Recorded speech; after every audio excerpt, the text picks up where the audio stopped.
এখানে 300 গ্রাম আমি চিংড়ি নিয়েছি। চিংড়িগুলোকে ভালো করে ধুয়ে নিয়েছি। এবার ম্যারিনেশন করে নিচ্ছি। এখানে দিচ্ছি সামান্য অল্প লবণ, আর দিয়ে দিচ্ছি সামান্য অল্প হলুদ গুঁড়ো,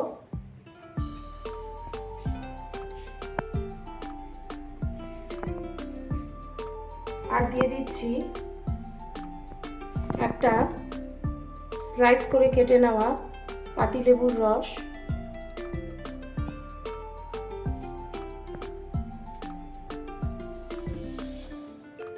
দিয়ে ভালো করে আমি মেখে নিচ্ছি।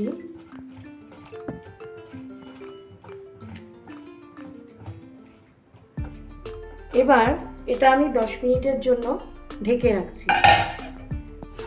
মিক্সার গ্রাইন্ডারের মধ্যে আমি এখন দিয়ে দিচ্ছি একটা বড় সাইজের পেঁয়াজ, আমি কুচি করে দিয়ে দিলাম।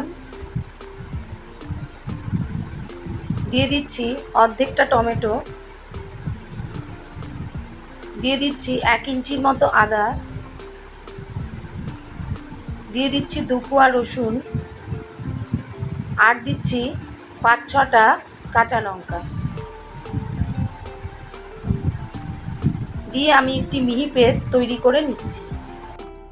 আমার পেস্ট করা হয়ে গেছে, দেখুন এই টাইপের হয়েছে।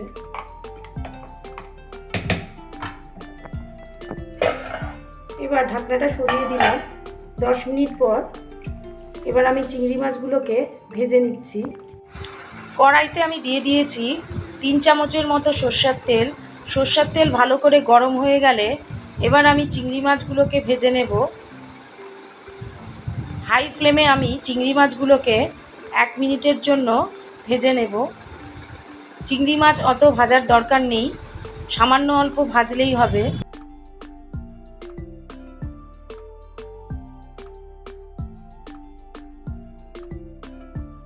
এবার আমি 1 মিনিট ধরে চিংড়ি মাছগুলোকে ভেজে নিচ্ছি।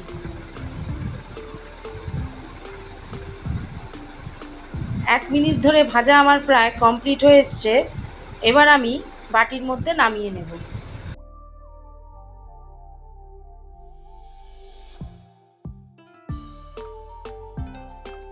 এবার এই সেম তেলের মধ্যেই আমি দিয়ে দেব যেটা আমি পেস্ট করে রেখেছিলাম মিক্সার গ্রাইন্ডারে।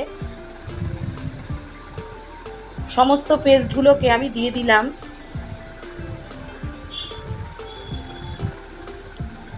গ্যাসের ফ্লেমটা এবার আমি মিডিয়াম টু হাই ফ্লেমে করে দিয়েছি। মশলাগুলোকে এবার ভালো করে কষিয়ে নেব। এবার এর মধ্যে এক এক করে আমি সব ইনগ্রিডিয়েন্টসগুলো দেব। দিচ্ছি আমি স্বাদ অনুযায়ী লবণ, দিচ্ছি সামান্য অল্প হলুদ গুঁড়ো,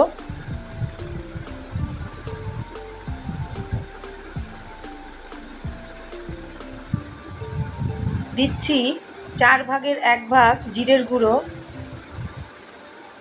দিচ্ছি 4 ভাগের 1 ভাগ ধনের গুঁড়ো, দিয়ে দিচ্ছি অল্প স্বাদ অনুযায়ী, আপনারা যে যেমন ঝাল খান সেই অনুযায়ী দেবেন। দিয়ে দিচ্ছি সামান্য অল্প লাল লঙ্কার গুঁড়ো। এবার ভালো করে আমি মশলার সাথে সব কষিয়ে নিচ্ছি। মিডিয়াম টু লো ফ্লেমে আমি এটাকে এবার 2 মিনিট ধরে কষিয়ে নেব। এবার মিক্সার গ্রাইন্ডারে সামান্য অল্প জল দিয়ে আমি ভালো করে কষিয়ে নিচ্ছি।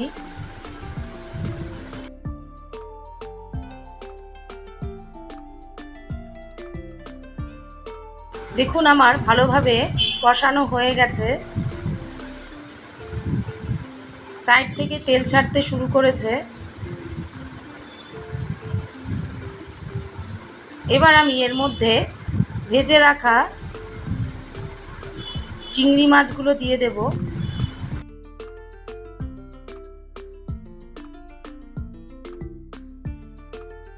দিয়ে আমি ভালো করে 1 মিনিটের জন্য নাড়াচাড়া করে নিচ্ছি।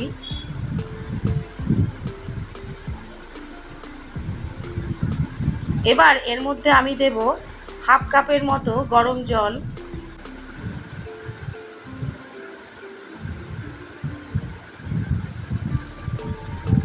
এবার এটাকে আমি 2 মিনিটের জন্য মিডিয়াম ফ্লেমে হতে দিচ্ছি।